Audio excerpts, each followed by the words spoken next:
Hello, hello, hello, hello. What's up guys? Here we go again. Nagbabalik po ulit ang inyong lingkod, Erwin Mix Vlog 07. So ngayong araw na to guys, ibabahagi ko lang po sa inyo yung atin pong ginagawa ngayon para po sa lunch na food po natin. So sa mga nakarang araw hindi po tayo nakapag video para po makapag-share po ano po yung ginagawa natin. So ngayon, meron na po tayong naka-ready. So alam ko lang pong alam nyo na to, sasabihin ko na lang po sa inyo kung ano po yung lulutuin natin ngayon. So ito po yung ating chicken breast. Mas maganda po yung breast para po pag kinain, wala na pong sagabal sa bibig, hindi na po tayo gumagamit ng chicken na may mga bones ano. So yung breast na lang para direct puro laman na lang po. Maggagawa po tayo ngayon ng sinigang.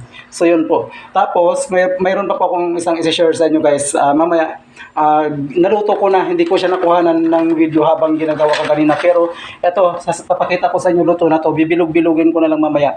Tinatawag po yang penny sa Indian foods po. Mamaya bibilog-bilugin ko, magbe-video po tayo ulit. Maraming salamat po sa inyo.